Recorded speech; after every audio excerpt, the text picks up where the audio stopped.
kacaanka markuu abuurmay maxkamaday samaysteen ee ay ku caburiyaan inta ka soo horjeeda ama ka hor timaada maxkamadaas ayada ah waxay u dhaqmaysay sida maxkamadaha xilliga dagaalka iyo xilliga nabadda la yiraahdo oo dagaal markuu socdo kala frontiyaasha laga abuuro si markaas qofkii dambi gala isla meeshas loogu qaado tan waxay ku abuurantay noocaas oo kale markii dambana waxayba ka mid noqotay maxkamadihii wadanka caburintii loogu talagalay ilaa ay kacaanka ka dhaco oo dowladdaas ay burburto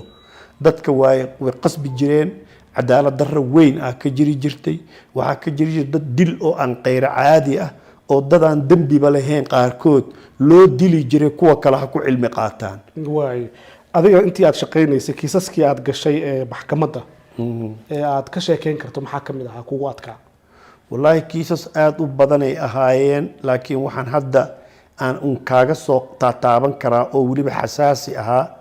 4 kiis haddii 4 kiis aan ka wada sheekeeyeen waqti badan ay qaadanaysaa laakiin waqti waa haysanayaan filaya waa haysanaa waqti lagu fiican kiisaskaas waxaa ka mid ahaa kiis oo la yiraahdo kiis wuxuu ahaa ka dhashay meel duur ah oo baadiyo dhinacaan hiiraan ah gaal ceelasha qodi jiray iyo nin la shaqeyn jiray ayaa waxay qodayeen ceel baadiyahaas ah ceelkii waxa dhacday in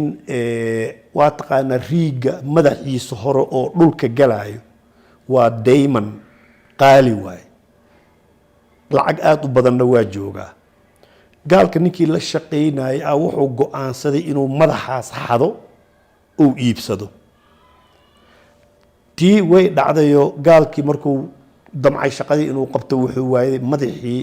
riiga oo diamondka ahaa markaasuu wuxuu yiri cid kaloo wax iga qaadan karta male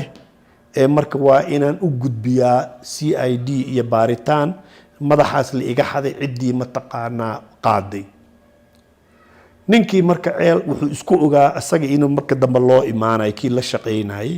wuxuu go'aansaday inuu gaalkii dilo waay gaalkii qoryow soo qaatay asoo hurdo oo sariirtiisii saa ugu jiifa qoryuu la kor istaagay markaasuu xabadka uga dhuftay xabadii xabadkiisa ay dhex martay barandadii sariirtii uu ku jiifayay ka dhex baxday dhulka hoosay ku dhacday fuuqii marka madaxii wuxuu yaalaa dhulka barandada hoosteeda gumici waay waxaa dhacday marka biliiskii u yeeray isaga marka cilmi uma laha waxa kan inuu wuxuu rabaa yiraahdo qof kala dilay wuxuu markii la weydiiyo yiri xabadan yaa ninka ku dhuftay biliisku u yeeratay biliiskii yaa yimid markii dhimka asaa u yeeray way yimaadeen asaga yaa la wareystay marka waxaa la yiri yaa dilay wuxuu yiri nin ayaa wuxuu soo istaagay darbiga banaanka ah oo meesha shaqada lagu waday banaankeeda ah wiil cad oo gaaban ayaa soo toogtay oo banaankaas uu ka soo toogtay gaalka saas uu ku dhintay qolooyinkii CID hadalkiisii tixgeliyeen waxay raadiyeen wiil cad oo wajigaas say ku tilmaameen leh oo zoonkaas degan dadka meesha joogana saas dadka meesha joogay way eegyihiinba waaye wiilkii waxaa laga soo qabtay macallin dugsi oo asoo dugsigii quraanka dhigaya la soo qabtay waaye wiilkii markii la soo qabtay anaa lawyer la iigu qabtay oo la yiri daahir wiilkaas la xiray ee kaala difaac su'aalihii wiilka aan weydiiyay intaan weydiinin CID baaritaankoodii waxay keeneen iyo ninkii waxa uu sheegay oo isku xiran aniga la ii soo gudbiyay meeshii waxaan ka arkay ninka dhintay waa jiifaa barandadii uu ku jiifayna waa dalooshaa gumiciina dhulkuu yaalaa ninka soo toogtayna waxaa la yiri boodkaa laga soo toogtay isla markiiba waxaan cabiray xabadda iyo jidka ay soo martay waxaa iri marka ninkan haddii xabaddii boodka laga soo toogtay ay dishay xabadda saanay u soo baxday way istaagtay hoosay u foorarsatay gaalka xabadkiisay ka baxday barandadii ku dhacday dhulkay ku dhacday suuragal ma mana aha marka waxaa iri marka xabaddaas ma aha xabad caadi ah waa xabad saan u baxdo istaagto hoos u foorarsatay marka waxaan idhi ninka haddii uu boodka ka soo toogto uu dilay xabaduu soo tuura xabad aqli lahay aheedoo inay istaagto hoos u foorarsatay oo ninkan dishay taa hadday suurtoobaysa maxkamadan u gudbiyay idinkaan idiin daayaan idhi maxkamaddii waxay raadinaysay ninkaas gaalka oo dhinto qabiilkiisii waxaan ka wadaa waddankiisii inay qanciso oo ay tiraahdo ninkii ni dilay waa la dilay inay tiraahdo waa yuu ahaa marka ninkaa ma cid ahaanaa rabtaa ha amerikan mu ahaa maraykan uu ahaa waay nin maraykan uu ahaa ninkii maraykanka ahaa si ciddii uu ka yimid loo qanciyo oo ninkii wax dilay loo diliraa kiis kale loo laalaabo ayaa wiilkii maskiinka ahaa la toogtay waa la dilay waxaa loo toogtay xabad uusan tuurin isagoo weliba qaylinayo oo leh weligay nin gaalana ma arag baadiyahan ku dhashaan taagana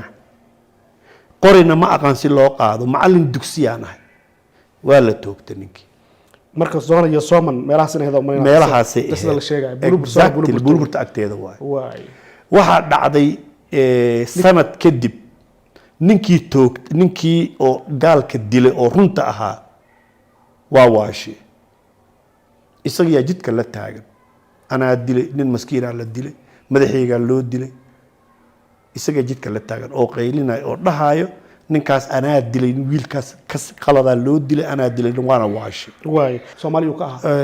reer mudug oo ahaa reer mudug oo ahaa waxaan diidaa inaan qabiil hebel iraahdo waa dhamaatay laakiin reer mudug oo ahaa waay kan wax dilay oo loo dilay reer Hiiraan oo ahaa reer Hiiraan waa waliba cali madaxweyne oo xawaad loo ahaa waay adiga wixii aad soo qortay lama dhageysan lama bala tixgelin logic aad keento dhan lama wax kasto aan keenay waliba xaashiyaan la soo baxay darbigaan aan dhigay xabadii aan sawiray maxkamadii oo dhan waxaan ku qanciyay in xabadaas ninkaas dishay nin la kor istaagay uu ku dilay aysan ahayn xabad banaanka laga soo tuuray saas ay tahayna waa laga diiday waa la dilay wiilka saasaa lagu dilay waay maxaa lagu qanciyay marka reerkiisii mar dambe ma la ogaaday kiisku inuusan ninkaa dambiga gelin taas wax iga dambeeyay ahayd maadaama hal sano kadib ninkii oo waashay kaasna la dilay